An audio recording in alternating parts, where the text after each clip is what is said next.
이재명 대표 논란의 행보, 다음은 반도체 특별법 처리 무산입니다.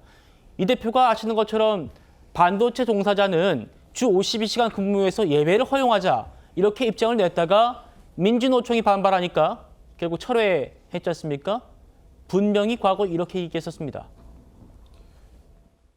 특정 중요 산업의 특정 연구 개발 분야 중에서도 고소득의 전문가 그들이 동의할 경우에만 예외로 좀 그들이 좀 몰아서 일할 수 있게 해주자. 이걸 왜 안 해주냐라고 하니까 저는 할 말이 없더라고요. 그 규정 때문에 안 된다는 거잖아요. 안 된다는 거죠. 예. 아니 그러니까 그렇게 그런 부분들 개정하자는 거잖아요. 예. 그럴 경우에는 재량 근로 시간을 쓰면 되잖아요. 그러니까 제가 갑자기 우리 예. 정책위장 왜 이러십니까? 저기서.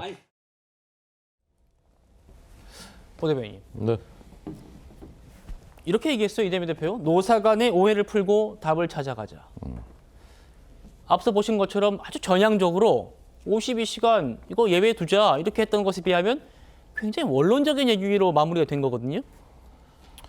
저는 그렇게 해석했습니다. 지금 이재명 대표가 못 이기는 딱 한 곳이 있는데요. 그게 이제 민주노총입니다.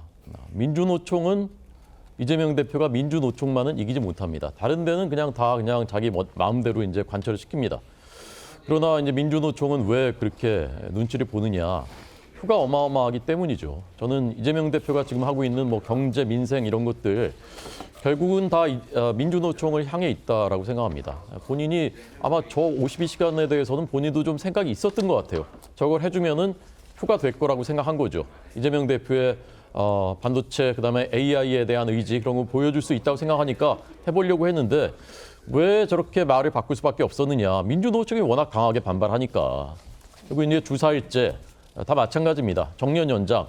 제일 먼저 직접적으로 즉각적으로 아무 저항 없이 혜택받을 수 있는 것은 다 민주노총의 귀족 노조들입니다. 대기업 공기업 노조는 교섭력이 세기 때문에 주 4일제 한다 그러면 임금 그대로 받고 다 할 수 있습니다. 그런데 그 피해는 누구에게 전가되느냐. 주 5일제 할 때도요. 그때 이제 주 5일제 근무하니까 근로시간 줄어드니까 그 피해는 바로 누구한테 가느냐. 하청업체 근로자들한테 갔다고 합니다. 하청업체들은 납기 맞추지 못하면은 계약관계가 연장되지 않으니까 결국 그 근로자들이 그 부담을 다 지었었던 것입니다. 주 4일째 하면 똑같은 일이 벌어질 겁니다. 정년 연장 마찬가지입니다. 정교한 대책과 그런 설계 없이 그냥 정년 연장 해버리면은 바로 혜택받는 것은 바로 민주노총 소속의 노조, 대기업, 공기업의 직원들이겠죠. 그런데 청년들은 일자리 다 없어지는 거 아닙니까? 지금보다 더 취업하기 어려워지는 거 아닙니까? 자, 그런데 그 민주노총이라는 곳이 어떤 곳이냐? 오늘도 기사가 나왔어요. 김일성을 찬양하는 이 정부를 4,000페이지 갖고 있었던 민주노총의 전 간부가 재판에 넘겨졌습니다. 오늘 기사입니다. 이게 어쩌다 한 명이면 개인의 그런 뭐 일탈인가 보다 하겠는데 우리가 아는 일만 지금 재판받고 있는 민노총 간부들이 이런 일이 너무나 많지 않습니까? 간첩행위를 직접적으로 해서 1심에서 선고받고 이런 일이 많습니다. 그런데 저는 그런 것이 이 잘못된 비뚤어진 역사관과 직접 상관이 있다고 생각해요. 그래서 지금 2030들이 이건 안 된다. 이렇게 가면 우리의 미래가 없다. 이렇게 하고 있는 것이라고 저는 봅니다. 국민의힘은 이재명 대표가 오락가락 선거용 행보를 보이고 있다고 비판했습니다.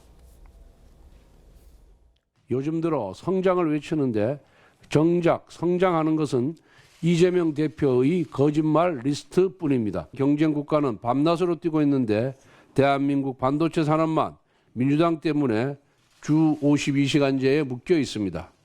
이것 하나만 봐도 요즘 이재명 대표가 애추고 있는 친기업이니 성장은 거짓말입니다. 조기 대선을 겨냥해 표를 얻기 위한 기회주의적인 술책일 뿐입니다. 이재명 대표의 말에서도 정책에서도 신뢰를 찾기가 참으로 어렵습니다. 오죽하면 이 대표를 두고 일관성 없는 것이 일관성이다라는 말이 돌고 있습니다. 서 변호사님. 네. 대한민국 1세대 벤처 기업가입니다. 안철수 의원 얘기 보시죠. 몰아서 일하면 왜 안 되냐? 라고 하더니 52시간 제외도 없던 일로 해버렸다. 이재명의 경제정책은 씹다가 버리는 껌인가? 안철수 의원 기업을 운영해본 분입니다. 벤처 기업을요. 어떻게 들리세요? 그러니까요. 이게 아까 우리가 이재명 대표의 그 간담회, 반도체 업체와의 간담회에서 그 뭘 가지고 주로 얘기했습니까? 이 노동시간 52시간 제한에 대해서 얘기를 한 것 아니겠습니까? 그래서 오히려 진성준 정책위원장이 아니 그 재량 노동시간을 이용하면 된다라고 하는 거에 대해서도 상당히 만류를 했었거든요. 그렇다고 한다면 저는 아까 그 이재명 대표 저는 저 말이 나올 때만 하더라도 이 52시간 제한 부분은 개정이 될 것으로 생각했어요. 근데 막상 개정에 들어가니까 오히려 이 부분을 뺄 수가 없다라고 얘기하는 거예요. 그러면 앞에서는 정책 설명할 때는 하겠다고 하고 오히려 법으로 이걸 고쳐야 될 당시에는 시점이 오면 안 하겠다라고 하고 그러면 이거에 대해서 기업은 누구를 믿어야 되죠? 이재명 대표가 친기업적 행보를 보인다고 해서 기업인들을 만나고 어떤 그룹 총수들을 만나서 얘기를 한들 그러면 법으로 제도적 뒷받침을 해줘야 될 때 이재명 대표를 신뢰하고 어떤 기업에서 정책을 펼 수가 있을까요?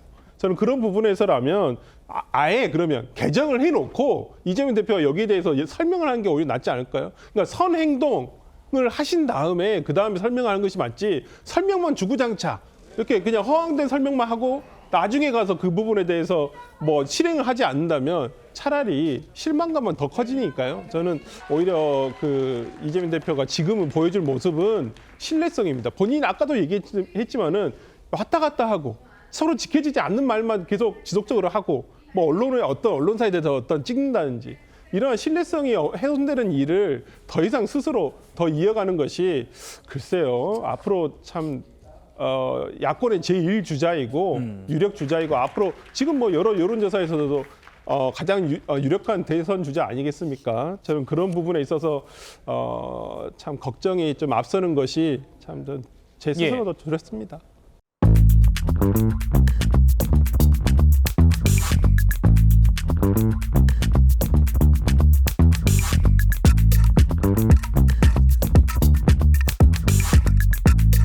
you